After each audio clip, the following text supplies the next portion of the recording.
Welcome to Motivational Clubhouse of Nehanjali and this is the playlist of धर्म कर्म। और धर्म कर्म की प्लेलिस्ट में आज हम बात करने जा रहे हैं माघ महात्म की। माघ के महीने की, माघ के मंथ की जो इम्पोर्टेंस है, माघ स्नान की जो महिमा है वो हम पढ़ेंगे। जो वशिष्ठ जी का दिलीप से तथा भृगु जी का विद्याधर से माघ स्नान की महिमा का बताना है उसको हम पढ़ेंगे। और माघ स्नान से जो विद्याधर की कुरूपता का दूर होना है उसे हम पढ़ेंगे। तो आइए शुरू करते हैं। उससे पहले अगर आप चैनल पर न्यू हैं तो प्लीज़ चैनल को सब्सक्राइब करें और वीडियो को एंड तक ज़रूर देखें, सुने, क्योंकि ये माघ महात्म सुनने से भी आपको पूरा फल मिलता है। तो आइए शुरू करते हैं। ऋषियों ने कहा, लोम हर्षण सूत जी, अब हमें माघ का महात्म सुनाइए, जिसको सुनने से लोगों का महान संशय दूर हो जाए। सूत जी बोले, मुनिवरों, आप लोगों को साधुवाद देता हूँ। आप भगवान श्री कृष्ण के शरणागत भक्त हैं, इसीलिए प्रसन्नता और भक्ति के साथ आप लोग बार बार भगवान की कथाएं पूछा करते हैं। मैं आपके कथा अनुसार माघ महात्म का वर्णन करूँगा। जो अरुणोदय काल में स्नान करके इसका श्रवण करते हैं, उनके पुण्य की वृद्धि और पाप का नाश होता है। अरुणोदय काल जो है वो सूर्योदय से करीब 1 घंटा, 1 से सवा घंटा पहले का समय होता है। तो अरुणोदय काल में स्नान करके इसका श्रवण जो लोग करते हैं, उनके पुण्य की वृद्धि और पाप का नाश होता है। एक समय की बात है, राजाओं में श्रेष्ठ महाराज दिलीप ने यज्ञ का अनुष्ठान पूरा करके ऋषियों द्वारा मंगल विधान होने के पश्चात अब भृत स्नान किया। उस समय संपूर्ण नगर निवासियों ने उनका बड़ा सम्मान किया। तदंतर राजा अयोध्या में रहकर प्रजाजनों की रक्षा करने लगे। वे समय समय पर वशिष्ठ जी की अनुमति लेकर प्रजा वर्ग का पालन किया करते थे। एक दिन उन्होंने वशिष्ठ जी से कहा, भगवन, आपके प्रसाद में मैंने आचार, दंडनीति, नाना प्रकार के राजधर्म, चारों वर्णों और आश्रमों के कर्म, दान की विधि, यज्ञ के विधान, अनेकों व्रत, उनके उद्यापन तथा भगवान विष्णु की आराधना आदि से संबंध में बहुत कुछ सुना है। अब माघ स्नान का फल सुनने की इच्छा है। मुने, जिस विधि से इसको करना चाहिए वो मुझे बताइए। वशिष्ठ जी ने कहा, राजन, मैं तुम्हें माघ स्नान का फल बतलाता हूँ, सुनो। जो लोग होम, यज्ञ तथा इष्टापूर्त कर्मों के बिना ही उत्तम गति प्राप्त करना चाहते हों, वे माघ में प्रातः काल बाहर के जल में स्नान करें। जो गो, भूमि, तिल, वस्त्र, सुवर्ण और धान्य आदि वस्तुओं का दान किए बिना ही स्वर्ग लोक में जाना चाहते हों, वे माघ में सदा प्रातः काल स्नान करें। जो 3-3 रात तक उपवास, कृच्छ और पराग आदि व्रतों के द्वारा अपने शरीर को सुखाए बिना ही स्वर्ग पाना चाहते हों, उन्हें भी माघ में सदा प्रातःकाल स्नान करना चाहिए। बैशाख में जल और अन्न का दान उत्तम है। कार्तिक में तपस्या और पूजा की प्रधानता है तथा माघ में जप, होम और दान, ये 3 बातें विशेष हैं। जिन लोगों ने माघ में प्रातः स्नान, नाना प्रकार का दान और भगवान विष्णु का स्तोत्र पाठ किया है, वे ही दिव्य धाम में आनंद पूर्वक निवास करते हैं। प्रिय वस्तु के त्याग और नियमों के पालन से माघ सदा धर्म का साधक होता है और अधर्म की जड़ काट देता है। यदि सकाम भाव से माघ स्नान किया जाए और उससे मनोवांछित फल की सिद्धि होती है, और निष्काम भाव से स्नान आदि करने पर वह मोक्ष देने वाला होता है। निरंतर दान करने वाले, वन में रहकर तपस्या करने वाले और सदा अतिथि सत्कार में संलग्न रहने वाले पुरुषों को जो दिव्य लोक प्राप्त होते हैं, वे ही माघ स्नान करने वालों को भी मिलते हैं। अन्य पुण्यों से स्वर्ग में गए हुए मनुष्य पुण्य समाप्त होने पर वहां से लौट आते हैं, किंतु माघ स्नान से बढ़कर कोई पवित्र और पाप नाशक व्रत नहीं है। इससे बढ़कर कोई तप और इससे बढ़कर कोई महत्वपूर्ण साधन नहीं है। यही परम हितकारक और तत्काल पापों का नाश करने वाला है। महर्षि भृगु ने मणि पर्वत पर विद्याधर से कहा था, जो मनुष्य माघ के महीने में, जब उषः काल की लालिमा बहुत अधिक हो, गांव से बाहर नदी या पोखरे में नित्य स्नान करता है, वह पिता और माता के कुल की 7 पीढ़ियों का उद्धार करके स्वयं देवताओं के समान शरीर धारण कर स्वर्ग लोक में चला जाता है। दिलीप ने पूछा, ब्राह्मण, ब्रह्म ऋषि भृगु ने किस समय मणि पर्वत पर विद्याधर को धर्मोपदेश किया था, बताने की कृपा करें। वशिष्ठ जी बोले, राजन, प्राचीन काल में एक समय 12 वर्षों तक वर्षा नहीं हुई, जिससे सारी प्रजा उद्विग्न और दुर्बल होकर 10 दिशाओं में चली गई। उस समय हिमालय और विंध्य पर्वत के बीच का प्रदेश खाली हो गया। स्वाहा, स्वधा, वष्टकार और वेदाध्ययन सब बंद हो गया। समस्त लोक में उपद्रव होने लगा। धर्म का तो लोप हो ही गया था, प्रजा का भी अभाव हो गया।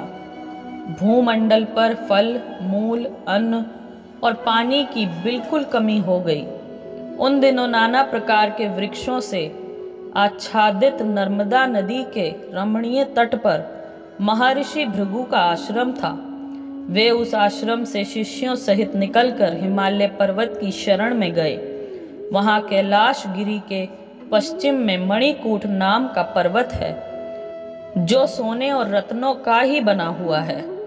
उस परम रमणीय श्रेष्ठ पर्वत को देखकर अकाल पीड़ित महर्षि भृगु का मन बहुत प्रसन्न हुआ और उन्होंने वहीं अपना आश्रम बना लिया।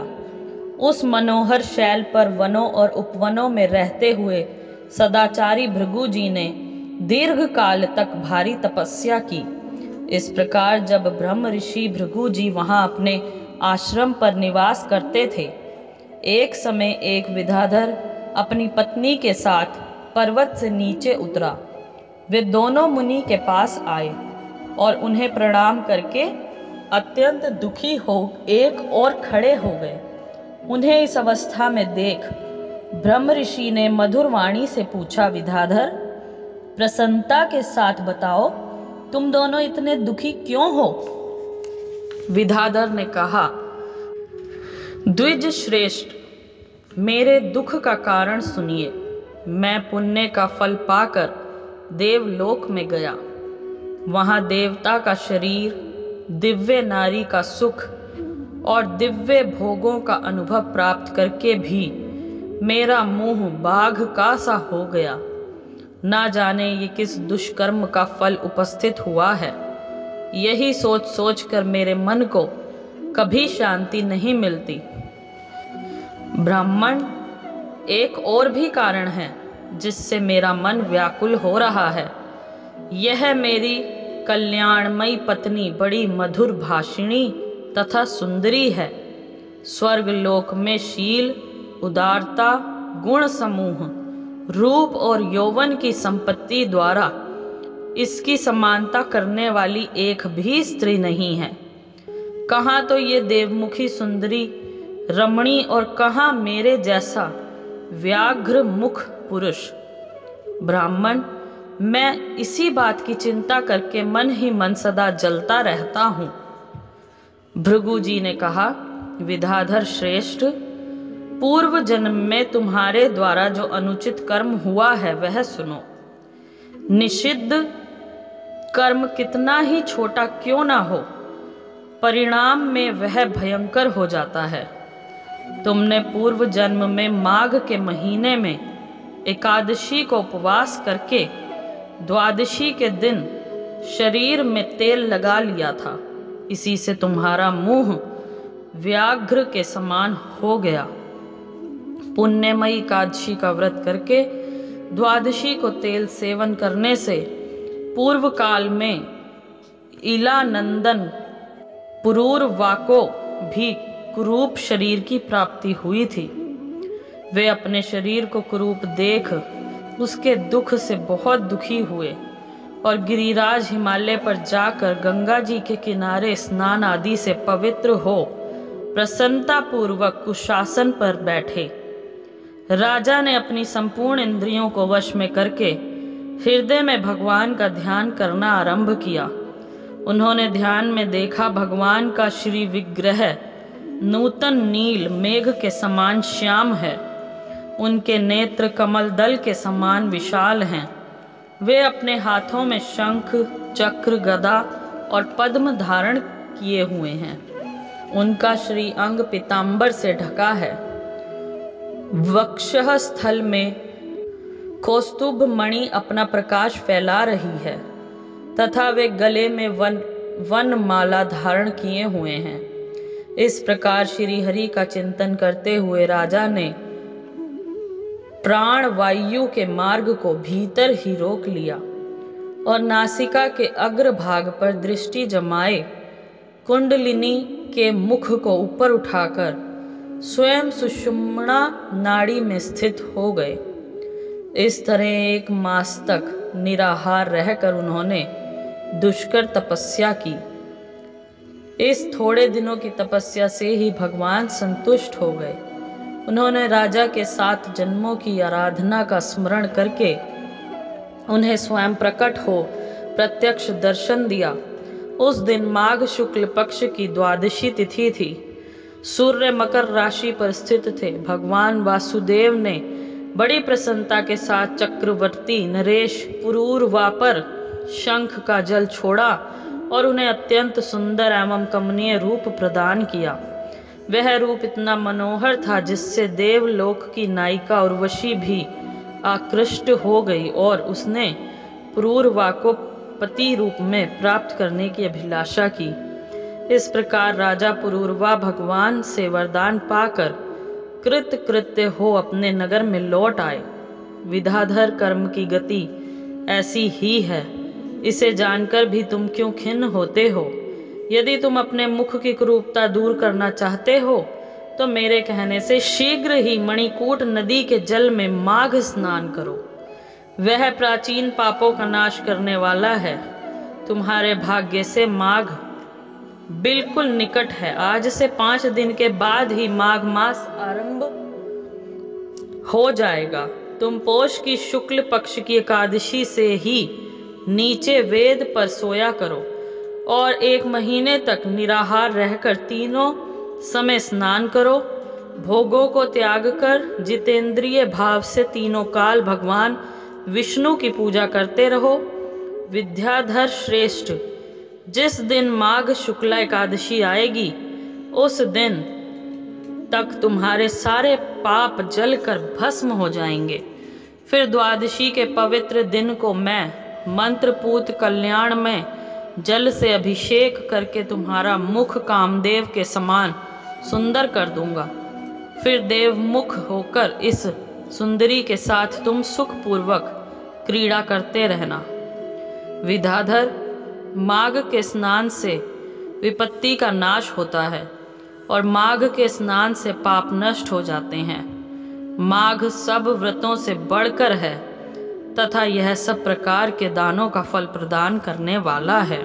पुष्कर, कुरुक्षेत्र, ब्रह्माव्रत, पृथुदक, अविमुक्त क्षेत्र प्रयाग तथा गंगा सागर संगम में 10 वर्षों तक शौच संतोषादि नियमों का पालन करने से जो फल प्राप्त होता है वह माघ के महीने में 3 दिनों तक प्रातः स्नान करने से ही मिल जाता है। जिनके मन में दीर्घ काल तक स्वर्गलोक के भोग भोगने की अभिलाषा हो, उन्हें सूर्य के मकर राशि पर रहते समय जहाँ कहीं भी जल मिले प्रातः काल स्नान करना चाहिए। आयु, आरोग्य, रूप, सौभाग्य एवं उत्तम गुणों में जिनकी रुचि हो, उन्हें सूर्य के मकर राशि पर रहने तक प्रातः काल अवश्य स्नान करना चाहिए। जो नरक से डरते हैं और दरिद्रता से महासागर से जिन्हें त्रास होता है, उन्हें सर्वथा प्रयत्न पूर्वक माघ मास में प्रातःकाल स्नान करना चाहिए। देवश्रेष्ठ, दरिद्रता, पाप और दुर्भाग्य रूपी कीचड़ को धोने के लिए माघ स्नान के सिवा दूसरा कोई उपाय नहीं है। अन्य कर्मों को यदि अश्रद्धा पूर्वक किया जाए तो वे बहुत थोड़ा फल देते हैं, किंतु माघ स्नान यदि श्रद्धा के बिना भी विधि पूर्वक किया जाए तो वे पूरा फल देता है। गांव से बाहर नदी या पोखरे के जल में जहाँ कहीं भी निष्काम या काम भाव से माघ स्नान करने वाला पुरुष इस लोक और परलोक में दुख नहीं देखता। जैसे चंद्रमा कृष्ण पक्ष में क्षीण होता और शुक्ल पक्ष में बढ़ता है, उसी प्रकार माघ मास में स्नान करने पर पाप क्षीण होता और पुण्य राशि बढ़ती है। जैसे समुद्र में नाना प्रकार के रत्न उत्पन्न होते हैं, उसी प्रकार माघ स्नान से आयु, धन और स्त्री आदि संपत्तियां प्राप्त होती हैं। जैसे कामधेनु और चिंतामणि मनवांछित फल भोग देती हैं, उसी प्रकार माघ स्नान सब मनोरथों को पूर्ण करता है। सतयुग में तपस्या को, त्रेता में ज्ञान को, द्वापर में भगवान के पूजन को और कलयुग में दान को उत्तम माना गया है, परंतु माघ का स्नान सभी युगों में श्रेष्ठ समझा गया है। सबके लिए, समस्त वर्णों और आश्रमों के लिए माघ का स्नान धर्म की धारावाहिक वृष्टि करता है। भृगु जी के ये वचन सुनकर वह विद्याधर उसी आश्रम पर ठहर गया और माघ मास में भृगु जी के साथ ही उसने विधि पूर्वक पर्वतीय नदी के कुंड में पत्नी सहित स्नान किया। महर्षि भृगु के अनुग्रह से विद्याधर ने अपना मनोरथ प्राप्त कर लिया। फिर वह देवमुख होकर मणि पर्वत पर आनंद पूर्वक रहने लगा। भृगु जी उस पर कृपा करके बहुत प्रसन्न हुए और पुनः विन्ध्यधर पर्वत पर अपने आश्रम में चले आए। उस विद्याधर का मणिमय पर्वत की नदी में माघ स्नान करने मात्र से कामदेव के समान मुख हो गया तथा भृगु जी भी नियम समाप्त करके शिष्यों सहित विंध्याचल पर्वत की घाटी में उतरकर नर्मदा तट पर आए। वशिष्ठ जी कहते हैं, राजन, महर्षि भृगु के द्वारा विद्याधर के प्रति कहा हुआ ये माघ महात्म संपूर्ण भुवन का सार है तथा नाना प्रकार के फलों से विचित्र जान पड़ता है।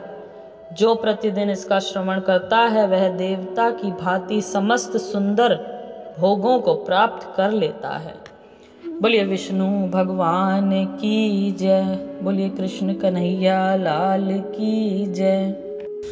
तो इसके आगे की कथा हम आपको अगली वीडियो में बताएंगे। अगर आपको ये कथा पसंद आई हो तो इसे लाइक कीजिए प्लीज़ और ज़्यादा से ज़्यादा शेयर कीजिए। So thank you so much friends. बोलिए शंकर भगवान की जय, बोलो लक्ष्मी नारायण भगवान की जय।